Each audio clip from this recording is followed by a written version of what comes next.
सुनो, उल्लू वीरानी में क्यों रहता है? इमाम जाफ़र सादिक अलैहिस्सलाम के पास एक शख्स आया और उसने यही सवाल इमाम जाफ़र सादिक अलैहिस्सलाम से किया कि उल्लू वीरानी में क्यों रहता है। तो इमाम जाफ़र सादिक अलैहिस्सलाम ने फरमाया कि उल्लू एक ऐसा परिंदा है जो इंसानों से बहुत ज़्यादा मानूस था। ये इंसानों के साथ रहा करता था, इनके घरों में रहा करता था। इंसान इसे बिल्कुल ऐसे पाला करते थे जिस तरह आज के दौर में हम परिंदों को अपने घरों में पालते हैं। इंसान इसे खाना खिलाया करते थे। और मैं आपको बताऊं कि इस कायनात में उल्लू की 205 अक़साम है, जिसमें 1, 2 या 28 साल तक ये जिया करता है। और मैं आपको बताऊं कि तकरीबन उल्लू 20 मीटर की ऊंचाई पर रहना पसंद करता है। इसके अलावा खंडरात और वीरान इमारतों में इसके घर पाए जाते हैं। और जब उल्लू उड़ता है तो इसके परों से आवाज नहीं आती, यानी कि जब उल्लू किसी जानवर या परिंदे का शिकार करता है तो जानवर को और परिंदे को इल्म ही नहीं होता कि उल्लू उसके आसपास चक्कर लगा रहा है।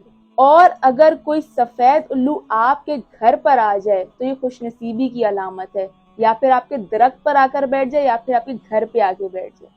और जिन लोगों का ये वहम है कि उल्लू एक मनूस परिंदा है, तो आगे जाके आपको पता चलेगा कि इमाम जाफ़र सादिक अलैहिस्सलाम ने इस परिंदे को बिल्कुल भी मनूस नहीं कहा। और आपके लिए ये भी जानना जरूरी है कि उल्लू कौवों का बहुत बड़ा दुश्मन पाया जाता है और कौवे भी उल्लू के बहुत बड़े दुश्मन पाए जाते हैं। उल्लू सारी रात जागता है और एक ही जगह पर बैठकर चारों तरफ देख सकता है। उल्लू ज्यादातर घने दरख्त और देहातों में पाया जाता है। और सबसे जबरदस्त बात कि उल्लू की गर्दन में 14 हड्डियां पाई जाती हैं, जबकि इंसान की गर्दन में 7 हड्डियां पाई जाती हैं। इस उल्लू की गर्दन में 14 हड्डियां होने की वजह से उल्लू चारों तरफ एक ही जगह बैठकर देख सकता है। अब बात खुदा की बनावट पे आ जाती है, यानी कि गौर व फिक्र पर आ जाती है कि अल्लाह पाक ने किसी भी मखलूक को बेमकसद खल्क नहीं किया।